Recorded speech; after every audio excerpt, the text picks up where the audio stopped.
Hello,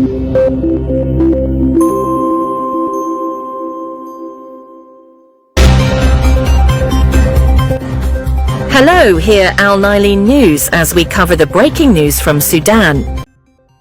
The Federation of Sudanese Industries stated that the Sudanese investment in Egyptian real estate has surged to approximately $40 billion, rising from $23 billion at the onset of the war.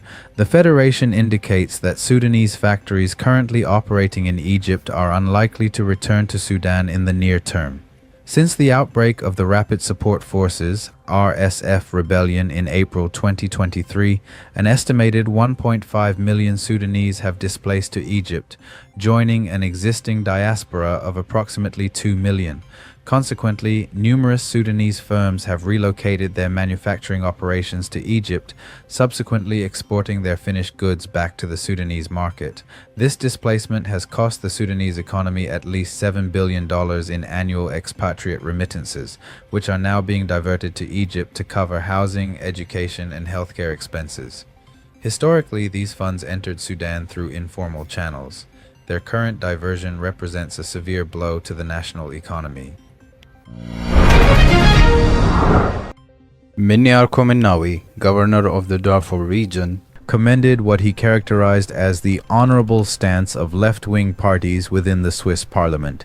He specifically highlighted their explicit support for the Sudanese people, particularly in the Darfur region, as they face significant civilian casualties and grave violations resulting from the insurgency of the Rapid Support Forces (RSF) militias, which he designated as a terrorist militia.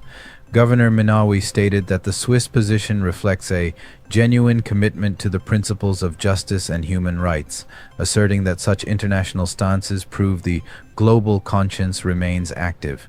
He further noted that this parliamentary support serves as a vital mechanism for amplifying the voices of victims within the international community. The governor called for translating these diplomatic positions into tangible actions that facilitate accountability for those responsible for these crimes and alleviate the protracted suffering of the Sudanese people.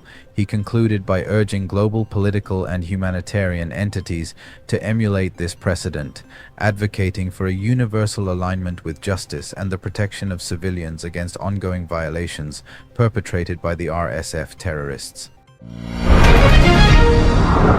Ahmed Abbakar, spokesperson for the Revolutionary Awakening Council (RAC), confirmed the successful arrival of a high-ranking field commander, formerly of the Rapid Support Forces (RSF) militia at the Sudanese Armed Forces (SAF) unit earlier today. The commander was reportedly accompanied by a significant contingent of officers and soldiers. Abbakar dismissed the rumors regarding the commander's failure to reach SAF-controlled territory as inaccurate. He noted that the commander, identified as Major General An-Nur Ahmed Adam, known as Al-Kubba, is scheduled to deliver a public address within the coming hours. The statement is expected to detail the motivations behind the defection from the RSF and his subsequent realignment with the National Army. The RAC, led by Sheikh Musa Hilal, issued a formal announcement confirming that Major General Al-Kubba and his accompanying forces reached SAF positions safely and are currently in a secure environment. The council formally welcomed the integration of Al-Kubba, his officers, and their military equipment into the SAF's ranks, characterizing the move as a national stance